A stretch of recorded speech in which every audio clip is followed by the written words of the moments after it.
What we're talking about actually represents the whole history of pedagogy. What we've done here with this map, these four segments, is captured some ideas which are also to be found in all of the major approaches to pedagogy. And in the next sections of this series of videos, we'll be looking at those different approaches. So let me track back and look at the origins of each of these ideas deeper in pedagogical practice, the practices of teaching and learning literacy. What comes along actually about a century ago, probably, a little bit more than a century ago, is something that we call authentic pedagogy, progressivist pedagogy it's often called, or authentic literacy. And examples of that include the whole language movement, the process writing music movement. So the idea there was, look, you don't need to learn, and it's boring to learn, and it's overly abstract to learn by this overt instruction, all this grammar and rules and literary formalisms. Let's develop a pleasure for reading and writing by immersion, because after all, we learnt oral language by immersion. We learnt to visualize and see the world by immersion. So why don't we learn to read and write by immersion? That's the kind of theory behind it, more or less. So here, what we can do is we can bring in texts from students' lives. We can immerse them in new text, and there's no need to talk explicitly about any of this stuff, because you will develop a feel for it. You'll develop a love for it through this immersion model. Okay, so that's another whole history in literacy pedagogy.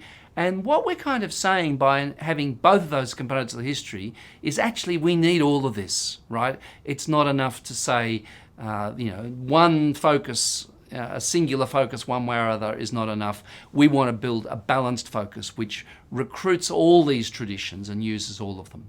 The multiliteracies pedagogy aggregates major pedagogical alternatives and names them epistemologically. The area that we call situated and experiencing is often called authentic literacy. It's children doing everyday, all learners, not just children of course, are being immersed in everyday real life learning. Authentically working with numbers or with nature or with history, so that they experience it and the practice is situated in everyday life. Didactic literacy focused nearly exclusively on what we call conceptualizing or overt instruction. So what we did is we did grammar. We did nouns and verbs and clauses and sentences, and this was the idea was that if we learned all these formal rules and we learned all these concepts, we'd become better writers. And as readers, we learnt to detect certain canonical features of literature, like there are introductions and there are conclusions, there are denouements in novels, and there's a lot. In other words, we can develop a formal language to describe literary text, to describe the experience of reading.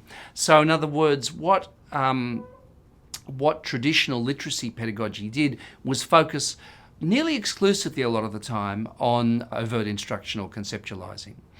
Now, what happened, and we call this didactic literacy, that's the word we use to describe that, and there'll be more, we'll talk more about that as we move on through this video series and through the chapters of the book. We call overt instruction or conceptualizing is called, in terms of pedagogical alternatives, didactic pedagogy or didactic literacy. That is, when an instructor or a teacher tells you what you need to remember, what you need to learn off by heart, and you work in a very abstract kind of way. The most recent of all these traditions, though, is a tradition called critical literacy, which is the idea that texts are loaded with social issues, they're loaded with agendas, advertisers want to achieve certain things, texts embody sexism or racism, and that in fact a lot of the issues that we have in society come up in the text that we do in literacy. So a critical analysis of the purposes of texts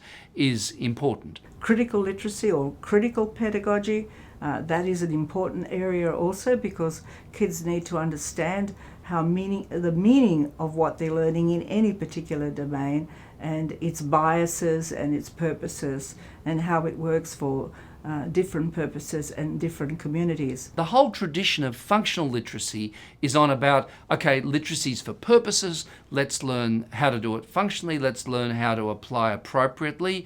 And also it does involve functional analysis as well, but it's about appropriate use. So let's learn the genre of report writing so we can do science effectively, and let's reproduce these textual forms because application is pretty important. So functional literacy is a whole tradition all of its own, and we've kind of tried to capture this as just one of these four major components in literacy pedagogy. Fourth quadrant here that we've called transform practice or applying is sometimes termed functional literacy in the literature. And it is about being able to perform what you know. It's the competence that you have and how you demonstrate it. All educators need to understand the value of each of these pedagogies, the purpose of these pedagogies, and how appropriate they are. It requires them to make selections from these choices and then to track whether the outcome is as was intended.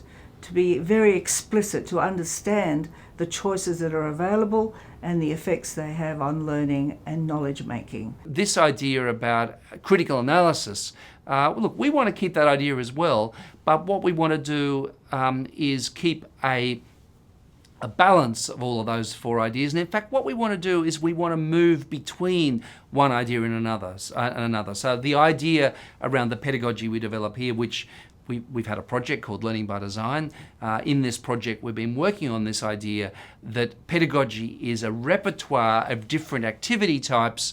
And in fact, those activity types are mapped against or reminiscent of a lot of practices and ideas which are to be found throughout all literacy pedagogy practices over the last century or two since literacy pedagogy has become a thing.